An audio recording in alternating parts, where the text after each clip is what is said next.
बर्तमान आमे आसी पहुँचीचु बंगोपसागर कूल जोठी कि आज अंतर्जातीय नीलरक्त कंकड़ा दिवस आमे पालन करुछु। आम मान सहित अच्छा ए पंचायत परिखी पंचायत मत्स्यजीवी एवं समाजसेवी आयुब बाबू अच्छा आम सहित गोविंद बाबू जे कि वैज्ञानिक अच्छा आम सहित टुडू बाबू अच्छा जे कि अंतर्जातीय स्तर में ये नील कंकड़ा को लेकिन पहुँचे सी आम मान सहित उपस्थित अच्छा।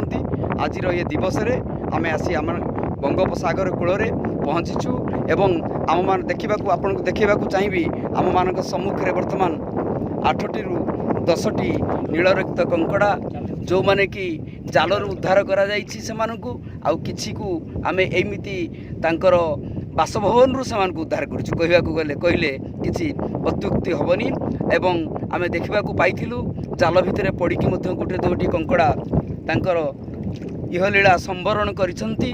कोरोना रे मनुष्य मरुछि जेतेबेले किंतु मनुष्य मारुथिबा नीलरक्त कंकड़ा को एठी मध्ये आमे देखिबाकू पाइछु। देखंतु कि सुंदर सुंदर कंकड़ा जो माने कि आज की केते 100 वर्ष हलानी 450 बिलियन वर्ष है सेमानंकर अस्तित्व को जाहिर करी चलीछंती ये पृथ्वी वक्षरे। सेमानंकर सुरक्षा आम मानक हाथ में आमे मान जदि सचेतन न होबु ताहाले एमानंकर शेष जीवन चलीजिवो एवं एमाने आस्ते आस्ते विलुप्त प्राय प्राणी हिसाब रे बा जीव हिसाब रे गणित हेबे एथिरे तिळे मात्र संदेह नाही। एबे आमे गोविंद सार ठारू बुझिबा आजिर दिवस कि महत्व रखे। आजिर ए दिवसटी आम मानक पई बहुत गुरुत्वपूर्ण। आज हूँ आंतर्जातिक नीलरक्त कंकड़ा दिवस।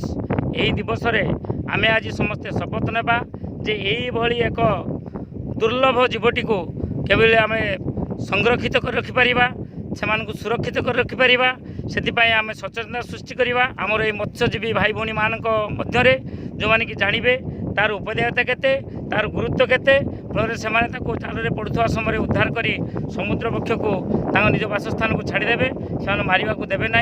एभली प्रयास प्रचेषा नहीं आम आगे आसीचु। आम गणे अच्छा आमर सांबादिक बंधु गगन बाबू बेरा बाबू टुडू साई आयुब बाबू एवं ए अंचल मत्स्यजीवी दास बाबू एवं अन्य माने सेमानकु आमे अनुरोध करुचु आज एभली एक दिवस रे शपथ नियंतु जे एभली एक दुर्लभ हर्षक्रा बा नीलरक्त कंकड़ा को आमे किभली भाव में सुरक्षित दे परिबा। बेरा बाबू आपण पाखर सुनिबा को चाहिबो आपण केते वर्ष धरि नीलरक्त कंकड़ा पई काम करचंती कोन कोन आपण प्रयास अछि? ए नीलरक्त कंकड़ा 1996 मसिया रे मो जेतेले बलरामगढ़ी रे थिले सेतेबेले किछि वैज्ञानिक बंधु आसी ए नीलरक्त कंकड़ा गुडी को संग्रह करथले एवं जालर उद्धार करी समुद्र रे छाडुथले। तापरे मु जेतेबेले गोविंद सारंकर एवं अनिल चटर्जी जो साइंटिस्ट अच्छी संपर्क में आसिली सेतेबेले यार महत्व बुझिली। तेणु आज मुझे अंचलवासी को निवेदन करी ये जो दुर्लभ जीव आमपाई मनुष्य जीवन विशल्यकरणी ताको संग्रह करी ताको जीवन को सुरक्षा दि जाऊ। आउ जो मैंने जाल सब छिड़िकी समुद्र फिंगुंट से जालटी को न फिंगी ताको आनी समुद्र उपकूल समुद्र माने चढ़ारी अन्य जगह रखु एवं कि पोड़ी दि जाऊ। आयुब बाबू मुझे पाखर शुणा चाहिए आप सुंदर फ्लाग कटे धरी लिखाई नो मी सेव मी मत जानतु और मत सुरक्षा करंतु। ये हूँ आपण द्वारा नीलरक्त कंकड़ा किसी मेसेज दूसरी दुनिया आप कौन कहना चाहिए?